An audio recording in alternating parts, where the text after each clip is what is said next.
यहाँ के मुसलमान जब तक ये भी चले नहीं जाते इस देश से, तरक्की नहीं होती है साहब, मैं बता रही हूँ। और ये भी दिखाकर रहेंगे सारे दुनिया को हम कट्टर हिंदूवाद। मैं बोल रही हूँ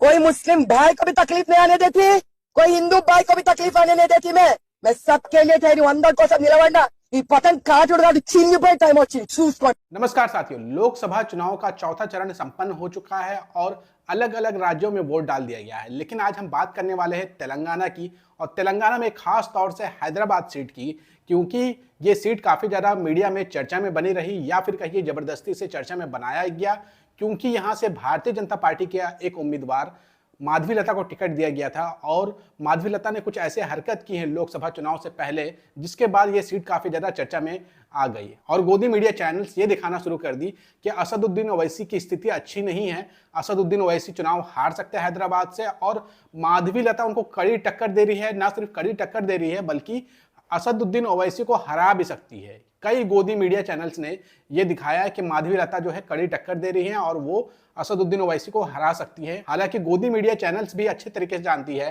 कि भारतीय जनता पार्टी के बड़े से बड़े और दिग्गज उम्मीदवार में हिम्मत नहीं हुई कि वो हैदराबाद से चुनाव लड़ने और असदुद्दीन ओवैसी को हराने की कोशिश करें, क्योंकि हैदराबाद का इतिहास रहा है कि पिछले 40 सालों से ऑल इंडिया मजलिस इत्तेहादुल मुस्लिमीन हैदराबाद की सीट हारी नहीं है, चाहे वो लोकसभा का हो चाहे वो विधानसभा का हो, लगातार जीत दर्ज करती रही है। लेकिन गोदी मीडिया, जो कि भारतीय जनता पार्टी के गोद में बैठी हुई है, सरकार के गोद में बैठी हुई है, उनको यह दिखाना जरूरी रहता है जो हारने वाली भी सीट है भारतीय जनता पार्टी की, वहां पर भी वो ये दिखाते हैं कि भारतीय जनता पार्टी सामने वाले पार्टी को कड़ी टक्कर दे रही है, जबकि सच्चाई ये होती है कि भारतीय जनता पार्टी का वहां सुपड़ा साफ होने वाला है। तो आज हम अपने इस वीडियो में बताएंगे कि लोकसभा का चुनाव हैदराबाद में संपन्न हो चुका है, लोग अपने मतदान का प्रयोग कर चुके हैं, लेकिन आंकड़े क्या बताते हैं? क्या माधवी लता जो है असदुद्दीन ओवैसी को कड़ी टक्कर दे रही हैं, या फिर अगर वो हारेंगी तो लगभग कितने वोटों से चुनाव वो हार सकती हैं, वही हम अपनी इस वीडियो में बताएंगे।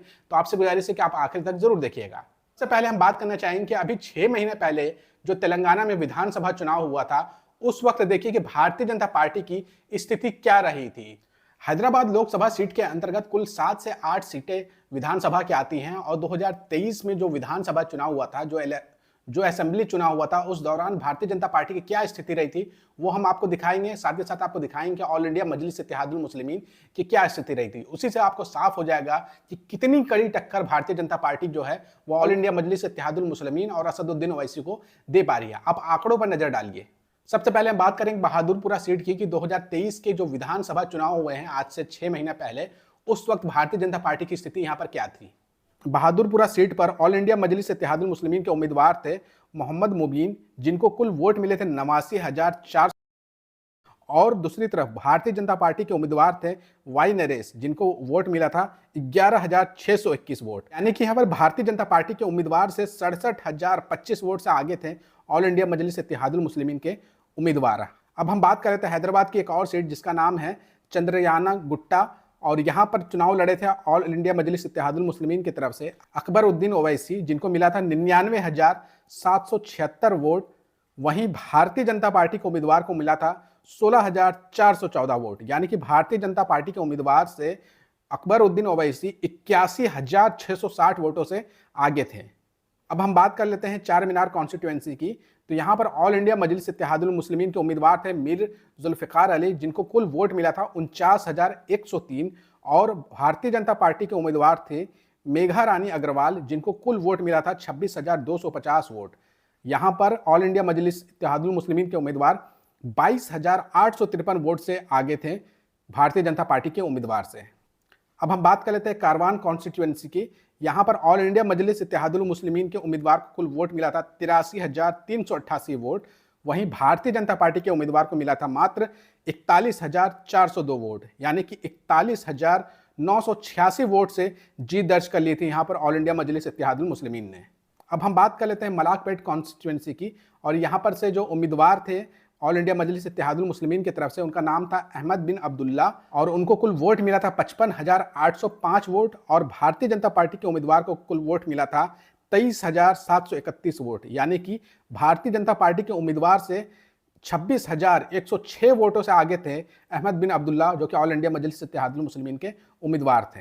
अब हम बात कर लेते हैं नामपल्ली कॉन्स्टिट्यूएंसी की। यहाँ पर ऑल इंडिया मजलिस इत्तेहादुल मुस्लिमीन के उम्मीदवार थे मोहम्मद माजिद हुसैन, जिनको कुल वोट मिला था 62,185 वोट, और भारतीय जनता पार्टी के उम्मीदवार थे जकाती लक्ष्मी राहुल चंद्रा, जिनको वोट मिला था मात्र 11,216 वोट। भारतीय जनता पार्टी के उम्मीदवार यहाँ पर बुरी तरीके से हारे थे और यहाँ से जीते थे मोहम्मद माजिद हुसैन।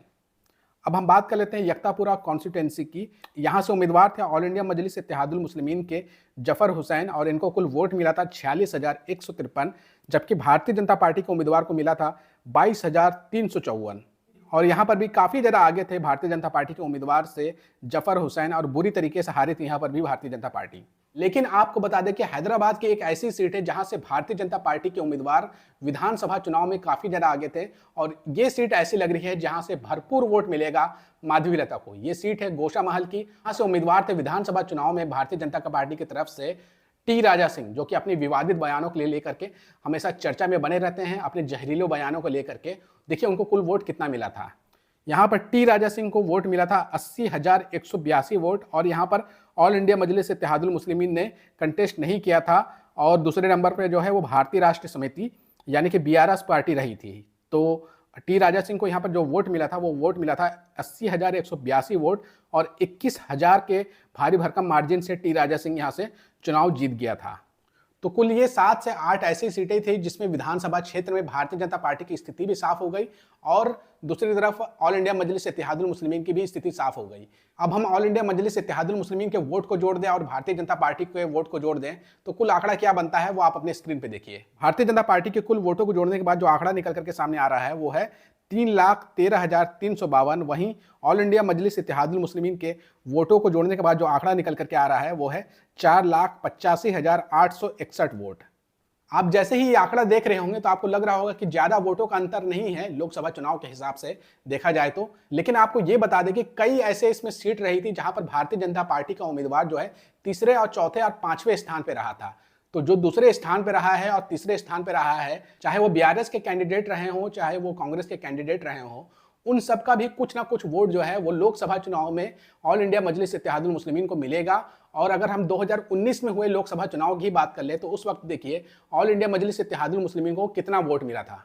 2019 के हैदराबाद लोकसभा इलेक्शन में ऑल इंडिया मजलिस इत्तेहादुल मुस्लिमीन यानी कि असदुद्दीन ओवैसी को कुल वोट जो मिले थे वो 5,17,471 वोट मिले थे, और इनका वोटिंग परसेंटेज रहा था 58.95। जबकि भारतीय जनता पार्टी के उम्मीदवार जो दूसरे नंबर पे रहे थे उनको कुल वोट मिला था 2,35,285 वोट, और इनका जो कुल वोट रहा था वो 26.80 रहा था। यानी कि असदुद्दीन ओवैसी को 2 गुना वोट ज्यादा मिला था लोकसभा के चुनाव में 2019 में भारतीय जनता पार्टी के उम्मीदवार के मुकाबले। इस बार भी जो आंकड़े सामने निकल करके आए हैं विधानसभा के, जिसमें 4,85,861 वोट मिले हैं विधानसभा में ऑल इंडिया मजलिस इत्तेहादुल मुस्लिमीन को, उसमें बढ़ोतरी होगी और कम से कम 2 से 3 लाख वोटों की बढ़ोतरी होगी। और दूसरी तरफ भारतीय जनता पार्टी के उम्मीदवार के भी वोटों में थोड़ी बढ़ोतरी होगी, और मेरा मानना है कि भारतीय जनता पार्टी की जो उम्मीदवार माधवी लता है उनको कुल 3 लाख के आसपास वोट मिलेगा, और 6 लाख प्लस जो है असदुद्दीन ओवैसी रहने वाले हैं। यानी कि बुरी तरीके से माधवी लता हैदराबाद का चुनाव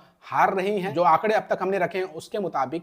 और मैंने ये जो आंकड़े रखे हैं जिस दिन वोटिंग का रिजल्ट आएगा आप मिला लीजिएगा कि माधवी लता बुरी तरीके से हारेंगी। ये वही हैदराबाद सीट है जहां पर भारतीय जनता पार्टी के बड़े दिग्गज उम्मीदवार चुनाव लड़ने से डरते हैं। मोदी जी में हिम्मत नहीं होती है कि वो हैदराबाद से चुनाव लड़ लें, शाहजही में हिम्मत नहीं होती वो हैदराबाद से चुनाव लड़ लें, नड्डा जी हैदराबाद से चुनाव लड़ने से बचते हैं, बल्कि भारतीय जनता पार्टी के तेलंगाना के फायर ब्रांड नेता टी राजा सिंह जो बड़ी बड़ी बातें करते हैं, नफरत फैलाते हैं, उसमें भी हिम्मत नहीं होता है कि वो असदुद्दीन ओवैसी के सामने लोकसभा चुनाव लड़ लें। तो माधवी लता कौन खेत की मूली है, सब जानते हैं, भारतीय जनता पार्टी भी जानती है कि लोकसभा चुनाव में वो हैदराबाद की सीट नहीं जीत पाएगी, इसलिए माधवी लता को उम्मीदवार बनाया गया और मीडिया में ये दिखाने की कोशिश की गई कि माधवी लता जो है कड़ी टक्कर दे रहे हैं असदुद्दीन ओवैसी को। जबकि सच्चाई ये है कि टक्कर देना तो बहुत दूर की बात है, माधवी लता आसपास भी नजर नहीं आ रहे हैं असदुद्दीन ओवैसी के सामने। तो इससे ये साफ हो जाता है कि माधवी लता जो है वो बुरी तरीके से हारने वाली है। और आप मान करके चलिए या फिर लिख के रख लीजिए, जिस दिन रिजल्ट आएगा उस दिन आप मिला लीजिएगा कि माधवी लता बुरी तरीके से हारेंगी हैदराबाद की सीट को, और कम से कम जो मार्जिन होगा वो 3 लाख से ज्यादा का मार्जिन होगा असदुद्दीन ओवैसी की जीत का। और अगर भारतीय जनता पार्टी हैदराबाद की सीट जीत जाती है रिजल्ट वाले दिन, तो मैं माफ़ी मांग लूंगा वीडियो बना करके। तो साथियों, आपको क्या लगता है कि हैदराबाद सीट पर क्या हो सकता है? आपका अनुमान क्या कहता है? कमेंट करके अपनी राय जरूर दीजिएगा और अगर आपको ये वीडियो पसंद आई हो तो ज़्यादा से ज़्यादा शेयर करिएगा।